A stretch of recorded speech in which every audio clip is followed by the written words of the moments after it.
Hi friends, बघा आपण previous लेक्चरमध्ये कर्ल अँड वेक्टर स्पेसवरचे एक्झाम्पल बघत होतो. बघा आता आपलं नेक्स्ट एक्झाम्पल आहे. If A bar is a constant vector then find करायचं आहे आपल्याला first divergence of R bar cross A bar and second curl of R bar cross A bar. तर आपण सोल्युशन बघूया. वी हॅव आपल्याला माहिती आहे आर बारची व्हॅल्यू काय असते आपली. R bar is equal to X I bar plus Y J bar plus Z K bar. मग let A bar is equal to काय असेल. मग A bar is equal to A1 I bar plus A2 J bar plus A3 K bar. Then the scalars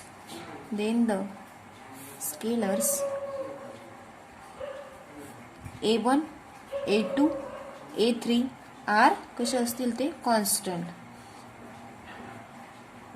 constants. म्हणजेच therefore आपल्याला R bar cross A बार दोघं question मध्ये विचारलंय. बघा R bar cross A बार म्हणून आपण काय करून घेऊया. R bar cross A bar value काढून घेऊया. आपल्याला आर बार पण माहिती आहे आणि ए बार पण माहिती आहे. I bar J bar and K bar.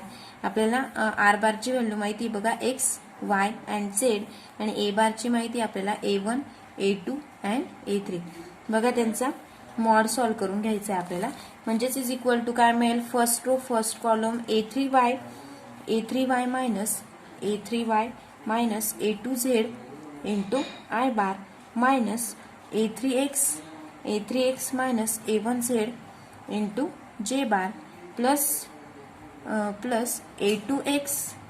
A2x minus A1y into K bar. हे काय मिळालं आपल्याला आर बार क्रॉस ए बार मिळाला. बघा नेक्स्ट आता आपण फर्स्ट एक्झाम्पल सॉल्व करूया.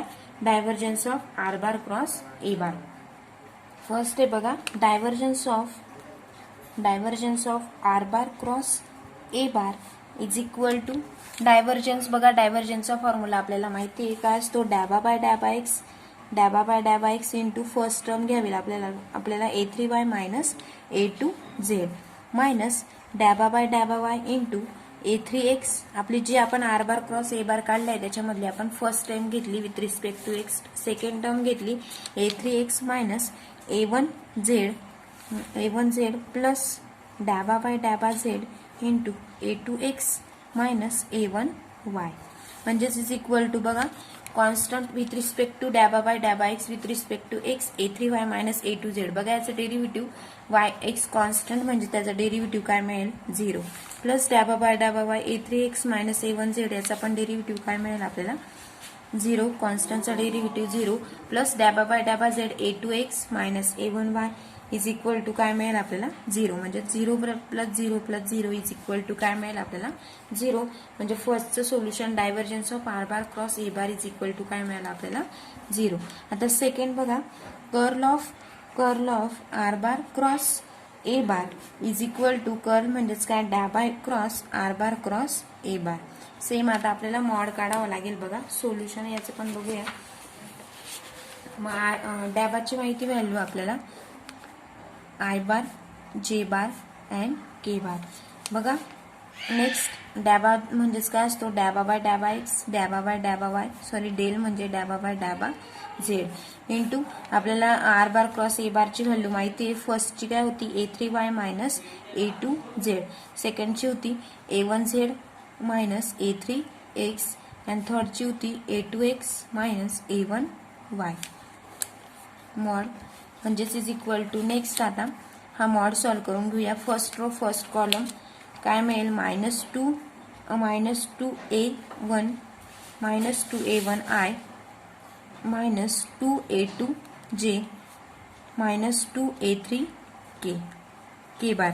फर्स्ट रो फर्स्ट कॉलम काय मिळेल A1 म्हणजेच minus 2A1 into I bar minus 2A2 into जे bar plus minus 2A3 into के बार.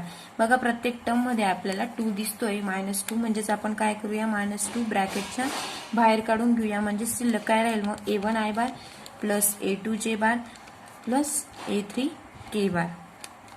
म्हणजेच इज इक्वल टू -2 इंटू ही आपण टर्म आधीच बघितली होती, ही कशाची व्हॅल्यू दिसते आपल्याला ए बारची. A bar is equal to A1 I bar plus A2 J bar plus A3 K bar होतं. म्हणजेच is equal to -2 into A bar. ही कशाची व्हॅल्यू मिळाली आपल्याला, curl of R bar cross A bar. मग अशा पद्धतीने आपण दोघे एक्झाम्पल सॉल्व्ह केले. आता नेक्स्ट एक्झाम्पल बघूया.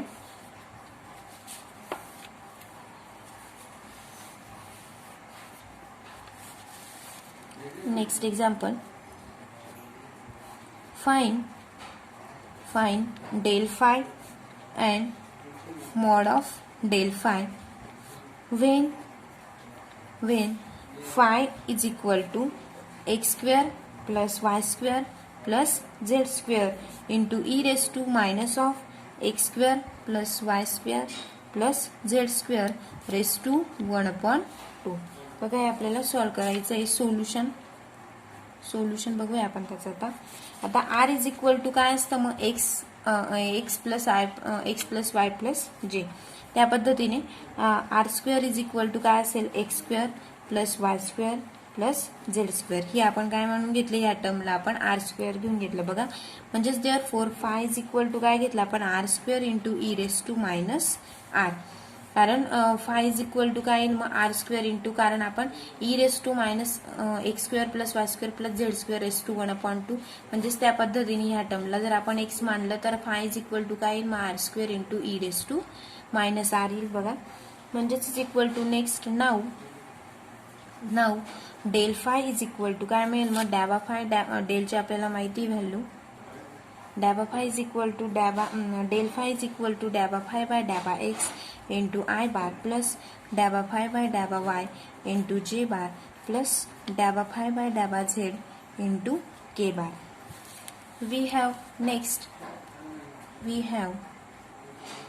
we have daba phi by daba x is equal to daba phi by daba r into daba r by daba x. या पद्धतीने म्हणजेच इज इक्वल टू बघा आपल्याला नेक्स्ट स्टेप काय मिळेल मग, is equal to 2r e raise to minus R minus R square into E raise to minus R. ही आपली व्हॅल्यू कशाची, फायची आहे, इंटू डॅबा आर बाय डॅबा एक्स. बट आपल्याला R square is equal to काय दिलंय, but R square is equal to X square plus Y square plus Z square ही व्हॅल्यू दिलेली बघा, R square is equal to. मग नेक्स्ट देअरफोर 2r इंटू डॅबा R bar by डॅबा X is equal to काय मिळेल आपल्याला 2x. और आपण असं पण लिहू शकतो बघा, डॅबा आर बाय डॅबा एक्स इज इक्वल टू काय मिळू शकतं आपल्याला, एक्स डिवायडेड बाय आर पण येऊ शकतं. नेक्स्ट सो डॅबा फाय बाय डॅबा एक्स इज इक्वल टू काय into R E raise to minus R into 2 minus R. म्हणजेच इंटू डॅबा आर बाय बघा, डॅबा फाय बाय डॅबा X is equal to 2r ची व्हॅल्यू टाकली आपण इंटू 2 मायनस आर इंटू डॅबा आर बाय डॅबा X is equal to X divided by R घेतला आपण. म्हणजेच इज इक्वल टू काय मिळेल आपल्याला, 2 minus R into E raise to minus R घेतला बघा, 2 minus R into E raise to minus R into काय मिळेल फक्त एक्स, आर गेट कॅन्सल. मग सिमिलरली ज्या पद्धतीने आपण एक्सचं काढलं त्या पद्धतीनेच आपण वायचं पण घेऊ शकतो बघा. सिमिलरली डॅबा फाय बाय डॅबा वाय इज इक्वल टू काय मिळेल मग आपल्याला, 2 minus R E raise to minus R into काय मिळेल, एक्सच्या ऐवजी वाय. त्या पद्धतीने झेडचं पण डॅबा फाय बाय डॅबा z is equal to 2 minus R E raise to minus R into काय मिळेल, झेड. या पद्धतीने म्हणजेच therefore del phi is equal to 2 minus R E raise to minus R into R बारची व्हॅल्यू काय होती, sorry R स्क्वेअरची X I bar plus Y J bar plus Z into K bar. म्हणजेच is equal to काय मिळेल मग आपल्याला, 2 minus R into E raise to minus R as it is into ही व्हॅल्यू कसली आपली आर बारची. प्रत्येक एक्झाम्पलमध्ये घेतो बघा आपण. म्हणजेच नेक्स्ट अँड आपण डेल फाय काढला आणि आपल्याला काय काढायला लावलंय परत, mod of del phi. Mod of del phi is equal to 2 minus R E raise to minus R into mod of R bar. म्हणजेच इज इक्वल टू याची व्हॅल्यू काय मिळेल मग, is equal to 2 minus R into E raise to minus R mod of R bar is equal to काय असतो R. आणि हेच आपलं सोल्युशन मिळालं बघा. आपल्याला हेच प्रूफ करायचं होतं. डेल फाय काढायचा होता आणि नेक्स्ट काय काढायचं होतं आपल्याला, मॉड ऑफ डेल फाय. तर आपण नेक्स्ट एक्झाम्पल बघूया. बघा नेक्स्ट एक्झाम्पल आहे आता, prove that the vector function f of r into r bar is irrotational. r bar is irrotational. Solution बघूया बघा. we know that हे आपल्याला माहिती आहे बघा की del cross phi of U bar is equal to काय असतं, del into phi into U bar असतो, प्लस किंवा असं पण असू शकतं phi into del cross U bar. बघा आपण हे कुठे बघितलंय, थेरम नंबर 4 मध्ये, सिन्स बाय थेरम 4 बघू शकता तुम्ही. की थेरम 4 मध्ये आपण बघितलं होतं की del cross phi into U bar असेल तर इज इक्वल टू आपण काय लिहायचो, del phi into U bar plus किंवा phi into del cross U bar या पद्धतीने. मग take phi is equal to आपण व्हॅल्यू घेतली, phi is equal to F of R, आणि U bar is equal to काय घेतला आपण, R bar. U bar is equal to R bar म्हणजेच therefore del cross F of R into R bar is equal to del into F of R cross R bar, plus किंवा आपण असं पण लिहू शकतो F of R into del cross R bar या पद्धतीने. म्हणजेच is equal to next step काय मिळेल मग आपल्याला, is equal to F dash of R into del R. F dash of R into काय मिळेल आपल्याला, del R cross R bar as it is, plus F of R into 0. का 0 मिळेल मग, since del cross V bar is equal to काय असतो, 0 असतो. Sorry, del cross R bar is equal to काय असतं, 0 असतं.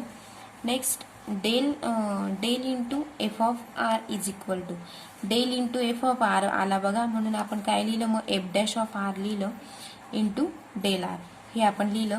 डेल क्रॉस जर एफ ऑफ आर आला असेल, sorry del dot F of R, तर आपण काय लिहू शकतो, F dash of R into del R, आणि del plus del F of R as it is लिहिला, म्हणजेच del F of R is equal to F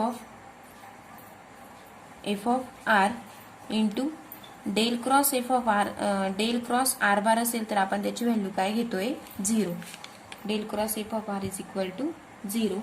म्हणजेच therefore next F dash of R into R bar divided by R cross R bar plus 0.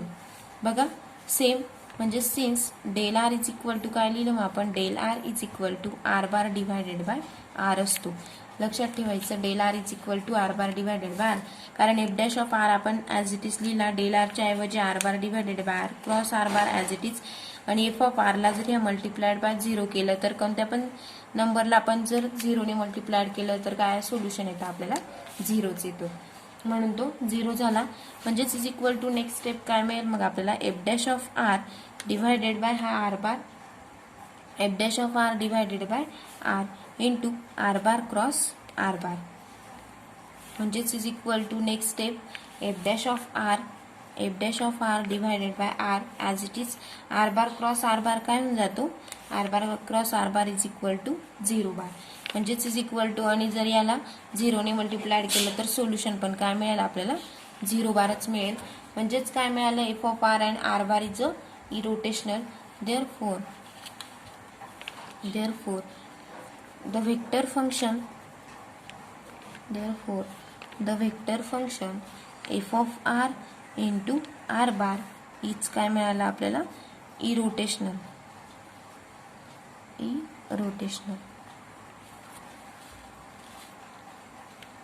Next example बघूया. बघा next example आहे, prove that divergence of del phi cross del psi is equal to काय दाखवायचं आपल्याला, 0. Divergence of del phi cross del psi is equal to 0. Solution we know we know that divergence of u bar cross v bar is equal to काय होतं v bar curl of u bar minus u bar curl of v bar. बघा हे theorem मध्ये बघितलं होतं आपण. म्हणजे therefore divergence of del phi cross del psi is equal to बघा याचा पण त्या पद्धतीनेच फॉर्म्युला होईल. यू बारचा आणि व्ही बारचा ज्या पद्धतीने आपण फॉर्म्युला वरती केलेला आहे त्या पद्धतीनेच काय फॉर्म्युला होईल मग del phi dot curl of del psi minus del psi dot curl of del phi dot curl of del psi. म्हणजेच is equal to next step काय मिळेल मग आपल्याला del psi dot 0 bar minus del phi dot 0 bar. बघा 0 bar का मिळाला मग म्हणजे since curl of gradient of phi is equal to काय असतं 0 असतो. Curl of gradient of phi is equal to 0 असतो. म्हणजेच डेल फाय डॉट आपण काय लिहू शकलो 0 bar minus del psi dot 0 bar minus del phi dot 0 bar. ह्या पद्धतीने म्हणजेच इज इक्वल टू हे जर ही पण टर्म 0 होऊन जाईल ही पण टर्म 0 होऊन जाईल. म्हणजेच आपलं सोल्युशन काय मिळेल मग आपल्याला 0 मिळेल.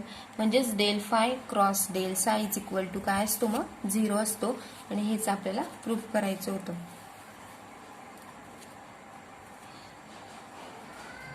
बघा नेक्स्ट एक्झाम्पल आहे आपलं if F bar is equal to y plus sine z into I bar plus X J bar plus X cos of z into K bar. Show करायचं आहे आपल्याला. बघा show that F bar is irrotational and find phi such that del phi is equal to काय दाखवायचं आपल्याला F bar. Solution बघूया आपण आता त्याचं. Del phi is equal to F bar दाखवायचं आहे. Solution we have F bar is काय दिसतोय F bar is irrotational if del cross F bar is equal to काय असतं 0 बार असतं. हे आपण आधीच प्रूफ केलंय बघा. इरोटेशनल जर असेल एफ बार तर del cross F bar is equal to 0 bar असतो. हे लक्षात ठेवायचं. Now curl of F bar is equal to del cross F bar. Curl of F bar is equal to del cross F bar. म्हणजेच is equal to आपल्याला del cross F bar काढायचा आहे बघा. I bar J bar and K bar. डॅबा by डॅबा X डॅबा by डॅबा Y and डॅबा बाय डॅबा झेड. आपल्याला एफ बारची व्हॅल्यू माहिती बघा. इथं दिलेले आहे वाय प्लस फर्स्ट दिलेले आहे Y plus sine Z. Next याच्यामध्ये एक्स दिला आहे आणि एक्स कॉस ऑफ झेड. याचा आपल्याला मॉड सॉल्व करून घ्यायचा आहे बघा. मॉड म्हणजेच इज इक्वल टू काय मिळेल मग I bar into first column डॅबा बाय डॅबा विथ रिस्पेक्ट टू वाय म्हणजेच त्याचा डेरिव्हेटिव्ह काय मिळेल आपल्याला 0. फर्स्ट कॉलम याचं पण 0च मिळेल बघा. Minus J bar into first row second column म्हणजेच एक्स कॉस झेड म्हणजेच cos Z minus first row second column म्हणजेच काय येईल साइनचा derivative cos Z plus K bar into first row third column म्हणजेच काय मिळेल आपल्याला 1 minus first row third column म्हणजेच याचा पण काय मिळाला आपल्याला 1 मिळाला. म्हणजेच इज इक्वल टू बघा हा तर आपला 0च होऊन जाईल. हा आपण cos of Z minus cos of Z 1 होऊन जाईल आणि हा पण 1 मायनस 1 इज इक्वल टू 0 होऊन जाईल. म्हणजेच del cross F bar is equal to काय मिळालं आपल्याला 0 मिळालं. आणि बघा हेच आपल्याला प्रूफ करायचं होतं की डेल क्रॉस एफ बार काय दाखवायचा होता आपल्याला 0 बार असेल तर तो कसा असेल मग इरोटेशनल. म्हणजेच therefore F bar is irrotational. Next now आपल्याला परत अजून फाइंड करायचं आहे की del phi del phi is equal to काय असतं मग डेल फायची व्हॅल्यू डेल फायची डेफिनेशन काय आहे डॅबा फाय बाय डॅबा X into I bar plus डॅबा फाय बाय डॅबा वाय इंटू जे बार प्लस डॅबा फाय बाय डॅबा झेड इंटू के बार म्हणजेच F bar is equal to काय मिळालं आपल्याला del phi F bar is equal to del phi म्हणजेच देअरफॉर डॅबा फाय बाय डॅबा एक्स इज इक्वल टू काय मिळेल मग Y plus sine Z first value बघा Y plus sine Z next डॅबा फाय बाय डॅबा वाय काय मिळेल आपल्याला फक्त एक्स बघा आपण क्वेश्चन मधले घेतोय हा व्हॅल्यू फक्त एक्स असेल तर वाय प्लस साइन झेड होता वायची टर्म काय होती एक्स होती अँड नेक्स्ट डॅबा फाय बाय डॅबा झेडचे काय होती मग is equal to X cos Z मग now phi is equal to integration डॅबा फाय बाय डॅबा X into D X plus integration बघा त्याचा फॉर्म्युला काय मग इंटिग्रेशन डॅबा फाय बाय डॅबा X plus integration of terms in डॅबा फाय बाय डॅबा वाय not containing x bracket complete into dy म्हणजेच इज इक्वल टू आपल्याला काय मिळेल मग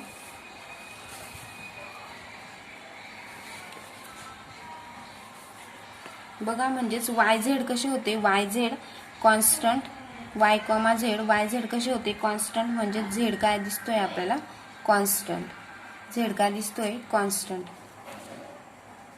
प्लस बघा प्लस इंटिग्रेशन ऑफ नेक्स्ट आपल्याला झेडची टर्म घ्यावी लागेल बघा नेक्स्ट प्लस टर्म्स ऑफ डॅबा फाय बाय डॅबा झेड घ्यावं लागेल आपल्याला डॅबा फाय बाय डॅबा झेड कंटेनिंग